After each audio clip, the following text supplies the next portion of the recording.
Bonjour à tous, je suis le docteur Joe Dispenza. Ici, la connaissance est le précurseur de l'expérience. Plus nous avons de connaissances, plus nous sommes préparés à l'arrivée d'un nouvel événement dans notre vie. Et si nous pouvons donner plus de sens à nos actions, nous gagnons toujours en valeur. Je commencerai donc par parler de la façon dont la plupart des individus vivent. Il est établi scientifiquement que votre cerveau est organisé pour répercuter dans votre vie tout ce que vous savez. Il est un registre de données emmagasiné intellectuellement et de toutes vos expériences vécues. Votre cerveau est un registre de toutes les choses que vous avez apprises intellectuellement et de toutes les choses que vous avez expérimentées dans votre vie. En d'autres termes, votre cerveau est un artefact. La plupart des individus pensent à leurs problèmes dès leur réveil. Ils pensent à eux-mêmes, s'enferment dans certains sentiments et émotions qui établissent leur personnalité. Et comme ces sentiments et émotions sont le fruit d'expériences passées, les individus s'ancrent chimiquement dans le passé. Ainsi, ils pensent neurologiquement à travers les circuits de leur cerveau connectés au passé et ressentent émotionnellement et chimiquement les limites de ces expériences passées. Le passé définit ainsi la personnalité ou l'état d'esprit de la plupart des individus. Et si les pensées sont le langage du cerveau et les sentiments le langage du corps, ils fonctionneront comme un être prévisible, neurologiquement et chimiquement lié au passé. Nous pouvons appeler ça la réalité passée et présente. Une fois que sont ancrés une conscience dans le cerveau et un comportement défini dans le corps, les choix, expériences qui vont se produire sont attendus, deviennent très prévisibles, ce qui va amener les individus à penser toujours de la même manière, faire les mêmes choix. Ils manifestent les mêmes comportements qui vont donner les mêmes expériences. Tout cela pour retrouver des émotions familières. C'est ce qu'on appelle l'ancienne personnalité ou l'ancien moi. Ce CD a pour but de vous aider à vous définir dans l'avenir plutôt que dans le passé. Ainsi, la conscience est l'un des éléments qui pourra vous aider à passer de l'ancien moi au nouveau moi. La conscience se définit par l'attention, prêter attention et remarquer. Donc, plus vous êtes conscient de votre inconscient, moins vous serez inconscient au cours de votre journée. Maintenant, j'ai choisi 2 moments très spécifiques pour ces méditations. Au réveil, il faut pratiquer la méditation du matin parce que la chimie de votre cerveau passe de la mélatonine à la sérotonine. Vos ondes cérébrales passent de delta à θ, à alpha et à bêta. La porte du subconscient s'ouvre le matin pour amener vers la conscience.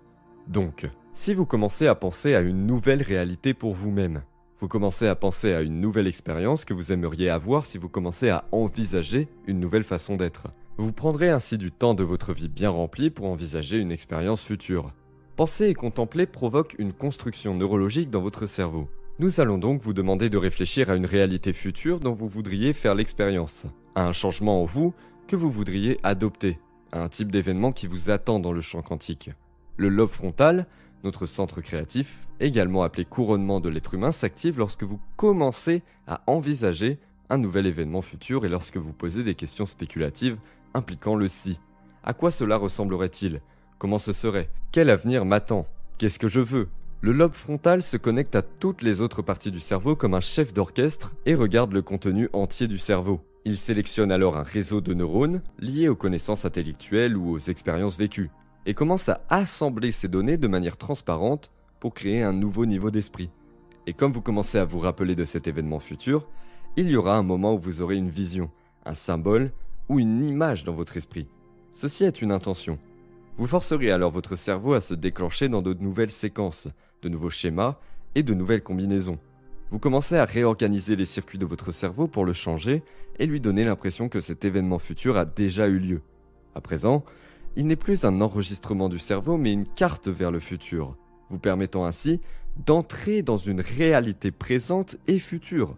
Le processus n'est pas terminé, car pour que vous passiez à un nouvel état d'esprit, vous devez commencer à vivre l'événement émotionnellement.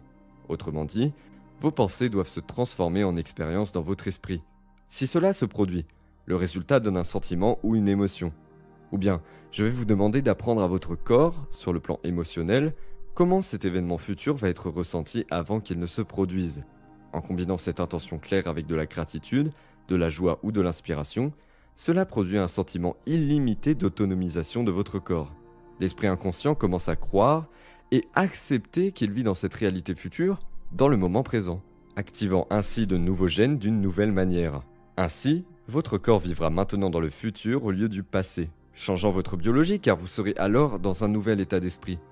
Une fois que vous êtes dans ce nouvel état d'être, Je vais vous demander de penser aux choix que vous allez faire, de revoir le comportement que vous allez démontrer au cours de cette journée, d'un jour, d'une vie. Quelles expériences vous attendent et comment elles seront ressenties. Vous répétez alors comment sera ce jour futur en programmant matériellement votre cerveau. La répétition active et connecte les cellules nerveuses, les transformant en un programme logiciel. Autrement dit, vous pouvez reproduire ce niveau d'esprit de plus en plus facilement chaque jour. Je vais également vous demander, depuis cet état d'élévation, de vous rappeler ce que vous ne voulez plus être, d'avoir conscience des choix que vous ne ferez pas ce jour-là. Car le plus difficile dans le changement est de ne pas reproduire les mêmes choix que la veille et d'accepter de devenir conscient.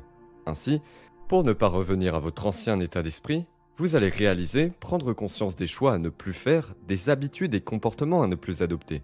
Ne plus blâmer, se plaindre ou dire du mal de quelqu'un, quel qu'il soit. Il faudra également réfléchir aux expériences à ne pas reproduire, aux émotions qui vous ramènent à un dénominateur inférieur. Dans cet état d'élévation, qui vous permet de vous sentir différent, je vous demande de regarder l'ancien moi au lieu de le regarder à partir d'un dénominateur inférieur et d'un niveau inférieur.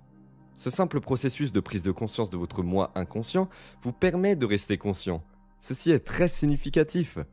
À la fin de la méditation, après une totale compréhension, je vais vous demander de vous souvenir de cette intention et de commencer à penser à ce que vous ressentiriez si cet événement se produisait. Lorsque vous commencerez à élever votre état, je vous demanderai de diffuser cette énergie dans le champ, car cela est votre expérience avec le destin. Ensuite, nous retournerons dans un état d'esprit classique et la méditation sera terminée. Vous pourrez vous lever pour rejoindre quelqu'un d'autre. La seconde méditation, dite d'autocorrection, va nous faire passer à des ondes cérébrales différentes. À l'approche de la nuit, votre esprit critique va ralentir. La chimie de votre cerveau va changer. Vos ondes cérébrales vont passer lentement de bêta à alpha. Il s'agit donc d'une simple méditation qui vous permettra de faire le bilan sur vos activités de la journée. Cette méditation est à pratiquer avant de vous endormir le soir, en s'asseyant sur ou à côté de votre lit. Et dès lors que vous aurez terminé, il serait préférable de vous coucher et de vous endormir afin de programmer votre système nerveux autonome et votre esprit subconscient encore plus loin dans votre futur. Vous vous abandonnerez naturellement à cela car la chimie et le rythme circadien de votre cerveau changent. Je vous demanderai alors, quel choix avez-vous fait? Quand avez-vous perdu la grâce? Quand avez-vous perdu connaissance? Comment pourriez-vous faire quelque chose de mieux si vous aviez une autre opportunité? La prochaine étape sera de se replacer dans cette situation et répéter une meilleure façon d'être. Les questions à se poser seront alors: quel élément de connaissance pourriez-vous utiliser comme précurseur pour produire une meilleure expérience? Quel élément de connaissance pourriez-vous appliquer dans cet événement afin de commencer à changer un résultat? En répétant cette meilleure façon d'être, vous activez le cerveau vers le futur au lieu du passé. C'est ainsi que nous corrigeons. En d'autres termes, si vous vous voyez en train de donner une conférence publique, et que lorsque vous regardez faire, vous vous touchez le visage ou vous vous mettez le doigt dans l'oreille. Si vous observez cela, je vous garantis que la prochaine fois que vous parlerez en public, vous affinerez vos comportements. Ce processus qui consiste à passer de l'ancien moi au nouveau moi et à observer comment nous avons agi, nous permet de nous corriger en réorganisant notre esprit dans le futur au lieu du passé. Ensuite, je vous demanderai de penser à ce que vous ressentiriez si vous étiez capable d'accomplir cette tâche d'une meilleure manière. Cette méditation du soir, en observant vos actions de la journée, vous permettra de reconnaître les bons choix faits, vos meilleurs comportements, vos nouvelles expériences créées, les pensées que vous avez aimées à propos de vous-même et votre ressenti. Prenez donc un moment pendant cette méditation pour célébrer les changements appliqués. Cela devrait commencer à devenir le fondement de votre futur moi. La prochaine étape sera d'abandonner tout le processus à un esprit plus grand et permettre à votre système nerveux autonome de commencer à programmer votre cerveau et votre corps dans un nouveau destin pendant que vous vous endormez. Le cerveau consolidera alors les circuits neurologiquement pour installer le matériel dans le futur et libérer les substances chimiques qui signaleront épigénétiquement de nouveaux gènes d'une nouvelle manière, conditionnant votre corps dans une nouvelle biologie. Le processus est simple et c'est un excellent moyen pour vous de passer de l'ancien moi au nouveau moi. J'ai donc choisi ces moments dans l'intention de vous laisser la porte ouverte afin que vous puissiez commencer à programmer votre subconscient pour qu'il travaille pour vous et non contre vous.